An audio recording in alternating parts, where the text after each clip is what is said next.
대한애국당은 더 많은 국민들이 참여할 수 있는 평화적인 집회를 열 것. 지난 토요일 눈으로 보셨겠지만 문재인 좌파 세력에 대한 국민의 분노가 하늘을 찌르고 있습니다. 그동안 침묵했던 많은 애국 국민들이 태극기를 들고 서울역 광장으로 오셨습니다. 그 광장의 공간이 부족할 정도로 많은 분들이 참석해 주셨습니다. 이것이 국민들의 민심입니다. 우리가 가야 할 길이 명확해졌습니다. 우리가 그동안 걸어왔던 길이 대한민국을 위한 길이었습니다. 법치가 사망의 거짓과 불의에 항거할 수밖에 없는 처지를 국민들이 인식하고 계신다고 생각합니다. 작년 8월 30일에 창당을 하고 지금까지 대한애국당은 대한애국당의 5대 강령을 누락됨이 없이 지켜가고 있습니다. 5대 강령을 지켜가는 것과 동시에 천만이 무죄석방 공부와 태극기 집회를 하며 태극기 5대 혁명 수칙을 발표했습니다.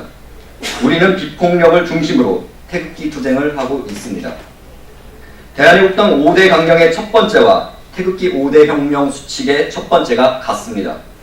대한민국의 헌법적 가치인 시장경제와 자유민주주의를 지키는 것입니다. 이것이 우리가 나아가야 할 길이고 추구해야 할 가치입니다. 지난 토요일 집회가 태극기 집회의 분수령을 이루었습니다. 지난 토요일 태극기 집회를 계기로 두 가지의 방향이 설정되었습니다. 첫 번째는 우리가 가는 길이 옳았다는 애국동지들의 자신감 표출이고, 두 번째는 국민들께서 거짓 정권, 종북 친북 정권의 독주 오만을 용서할 수 없다는 것입니다. 천만이 무죄석방 본부와 합의해서 더 많은 국민들이 태극기 집회에 참여할 수 있도록 모든 만반의 준비를 할 것입니다. 사무총장을 중심으로 하나의 빈틈도 없이 평화적인 집회를 할 것입니다. 다음입니다. 문제는 임종석 비서실장과 조국 민정수석이다. 김정은이 답방을 한다는 말이 있습니다. 미국의 말과 한국의 말이 다른 부분이 있습니다. 지난번 셀프 한미 정상회담에서 모멘텀이란 말이 나왔습니다. 모멘텀은 과정이고 동기입니다. 결과는 무엇입니까? 미국은 북한 핵의 폐기입니다. 국내 언론은 그것을 보도하지 않습니다. 분명하게 핵 폐기 문제를 거론했는데도 좌파 정권은 제재 완화와 경제 협력에 방점을 두고 있습니다. 잘못된 것입니다. 11월 20일 워킹그룹이 만들어짐과 동시에 대한민국의 북한에 관련된 어떠한 행위도 미국의 동의를 받지 않고는 못하도록 되어 있습니다. 남북철도 관련 조사도 임종석 비서실장은 올해 안에 착공을 한다고 합니다. 무엇이 그렇게 급한지 궁금합니다. 권력 안푸가 시작된 것입니다. 조국 민정수석은 특별감찰관 20명가량을 이씨에 해체했습니다. 그런데도 SNS에서는 본인과는 전혀 상관없다는 식의 제3자 화법을 사용했습니다. 그리고 민정수석으로 할 수 없는 상권 분립에 개입했습니다. 비서들이 비서 역할은 하지 않고 장관 이상의 역할을 하고 있습니다. 이것은 권력 남용입니다. 문재인이 외국만 나가면 임종석 비서실장이 다니고 있습니다. DMZ 철거 상황을 점검한다면서 선글라스를 착용하고 정보의 최고기관인 국정원장, 국방부 장관, 통일부 장관을 대동해 갔습니다. 대통령이 부재 중에 군의 수장과 정보기관의 수장, 통일부 장관을 비서실장이 데려간 것입니다. 잘못되면 엄청나게 오해를 받는 상황이 됩니다. 문재인 씨가 밖에만 나가면 임종석과 조국이 설친다는 말이 있습니다. 안희바뀜으로 안희정, 이재명, 박원순 이렇게 정적을 제거하고 있다는 말이 돌고 있습니다. 여기에 더해 민노총의 나라냐고 하는데도 가만히 있습니다. 역대 정권 중에 이렇게 청와대 기강이 회의한 적이 없었습니다. 북한에서 가져온 술을 마시고 민간인을 폭행하고 가장 조심해야 할 의전 비서관이 음주운전해서 면직되고 부패특별감찰관이 부패를 저질렀습니다. 이렇게 되면 딱 두 명이 책임져야 합니다. 한 사람은 선글라스맨이고 한 사람은 제3자 화법 사용자입니다. 임종석 비서실장과 조국 민정수석이 사퇴해야 합니다. 앞으로도 문재인 씨가 외국만 나가면 임종석과 조국 감시 체계를 갖추어야 하는 지경까지 왔습니다. 나라의 국격이 떨어졌지만 그래도 청와대는 대통령을 보좌하는 비서의 역할입니다. 비서들이 앞장서서 본인 말을 하고 일 터지면 도망가고 있습니다.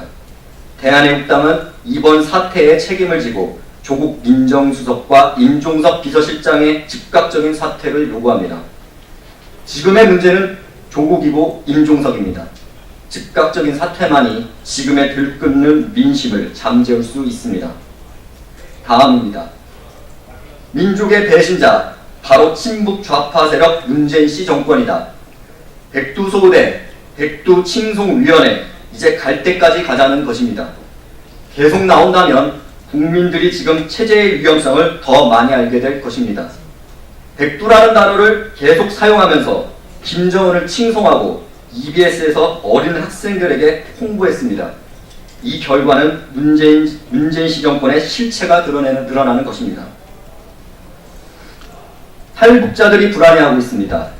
노골적으로 백두라는 이름을 사용하는 종북 좌파 쓰레기들이 사선을 넘어와서 북한의 실체를 낱낱이 밝히는 태영호 공사에 대한 테러 위협을 시작하고 있습니다.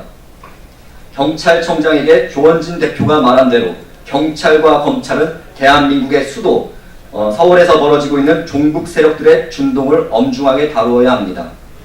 국가보안법은 아직 대한민국 법입니다. 국가보안법에 따라 처벌하지 않으면 11조에 따라 직무유기로 큰 벌을 받습니다. 경고합니다. 대한민국에는 아직 국가보안법이 있습니다. 국가보안법에 저촉되는 주적, 적군에 대해 칭송하는 것은 국가보안법 위반입니다. 국가보안법 위반을 처리하지 않으면 직무유기입니다. 큰 죄가 된다는 것을 경고합니다. 경찰과 검찰은 대한민국 수도에서 벌어지고 있는 적화 세력의 준동을 엄격한 법에 잣대로 다뤄주기 바랍니다. 다음입니다.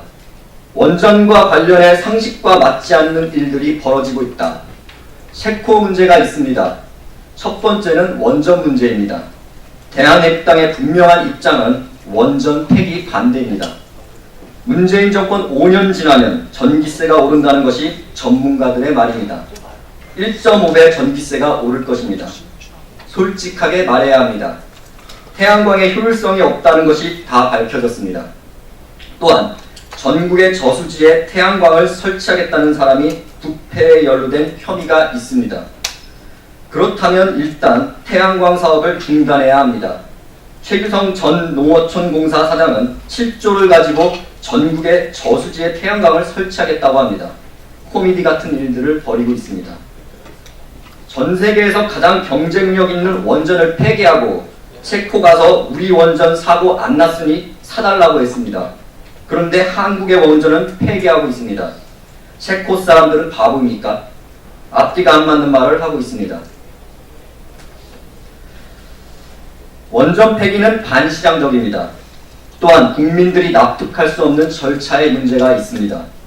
전문가들이 납득할 수 있는 과정과 절차상의 이유가 있어야 합니다. 국가의 대사업에 대해서 다른 나라는 10년, 20년씩을 연구를 합니다. 유럽 등은 원전으로 다시 되돌아왔습니다. 대만은 국민투표를 통해 원전으로 다시 회귀했습니다. 대한민국은 딴짓을 하고 있습니다. 원전의 효율성 문제가 있습니다. 태양광의 비효율적인 것보다 원전 효율성이 대단히 높습니다. 국민을 속이고 있습니다. 원전 사업은 원전 하나를 외국 수주를 하면 20-30조 원입니다. 20년 관리, 부품, 인력 이러한 부분을 다 없어지는 것입니다. 외국으로 기술자들이 다 나가버렸습니다. 대학의 원전 관련 연구도 다 축소가 됐습니다. 상식과 맞지 않는 일들이 벌어지고 있습니다. 상식적으로 안 되는 일을 하고 있습니다. 원전 문제도 당에서 세미나를 통해 대대적인 홍보 활동을 할 것입니다. 2018년 12월 3일 대한애국당 대변인실이었습니다.